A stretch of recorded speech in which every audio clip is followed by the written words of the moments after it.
Les sanctions décrétées ces derniers mois par les Occidentaux ont-elles réellement affaibli la Russie de Vladimir Poutine? C'est la question qu'on va poser ce soir à un expert. Bonsoir Gérard Vespierre et merci à vous d'être avec nous.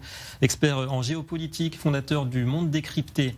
97 milliards d'euros de ventes d'hydrocarbures pour la Russie entre le début du conflit en février et la fin juillet. Jackpot, donc malgré la baisse des volumes livrés. Est-ce que Vladimir Poutine sort pour l'heure gagnant visiblement de ce match dangereux, match des sanctions? Alors si on regarde effectivement ce seul paramètre des exportations de matières premières énergétiques, effectivement la Russie engrange et donc gagne. Mais est-ce le seul paramètre que l'on doit regarder pour considérer la situation économique russe? Certainement pas.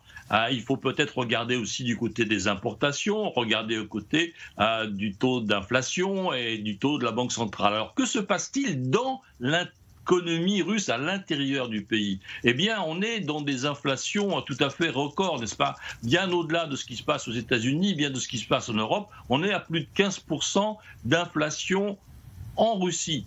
Et le corollaire, eh bien, effectivement, c'est un taux de la Banque centrale qui est à 9,5, n'est-ce pas? Donc on est en train de se battre en Europe et aux États-Unis pour augmenter d'un demi-point, 3/4 de point les taux des banques centrales et donc de monter vers 2-3% progressivement. Eh bien, le taux de la Banque centrale russe est à 9,5. Donc des taux qui paralyse les investissements, qu'ils soient du grand public, qu'ils soient des entreprises. Et troisièmement, j'évoquais les importations, eh bien, la Russie a diminué ses importations de au moins 40%.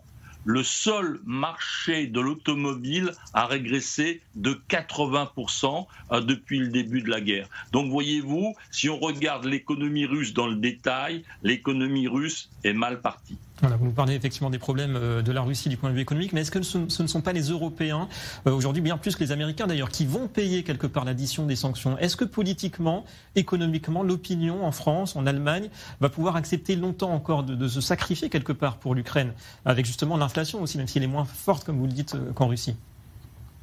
Alors, je crois qu'il faut à un moment savoir raison garder, n'est-ce pas? Il y a dans ce conflit un peu plus de 100 000 morts et blessés des côtés ukrainiens et russes. Je ne crois pas qu'il y ait un seul blessé ou mort du côté européen. Et donc, il faut que cette, je dirais, protection que nous avons, eh bien, nous avons à la payer, cette protection, avec peut-être quelques degrés de chauffage en moins et un pullover en plus. Et je crois que nous devons cette solidarité avec l'idée de liberté pour laquelle 40 millions d'Ukrainiens se battent. Sur le long terme, Gérard Vespierre, est-ce que la Russie a de quoi redouter l'effet des sanctions européennes? Parce que visiblement, les débouchés ne manquent pas quand même pour l'énergie russe, que ce soit la Chine, l'Inde ou même l'Arabie Saoudite aujourd'hui.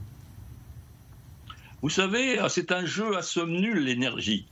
Vous ne pouvez pas, d'un moment, fournir à un pays, eh bien, il faut à ce moment-là, qu'il baisse ses achats ailleurs. Parce que la consommation n'augmente pas de façon exponentielle. Donc, il y a un jeu à l'intérieur des circuits de distribution. Et puis, il y a la logistique.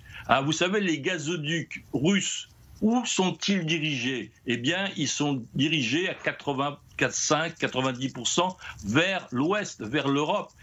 Donc voilà, vous ne pouvez pas d'un coup de baguette magique envoyer votre gaz en Chine ou en Inde. Donc il y a beaucoup effectivement d'effets d'annonce, mais les réalités énergétiques et logistiques sont beaucoup plus complexes. L'évolution assez lente effectivement. Merci beaucoup Gérard Vespierre d'avoir été avec nous ce soir en direct dans cette édition.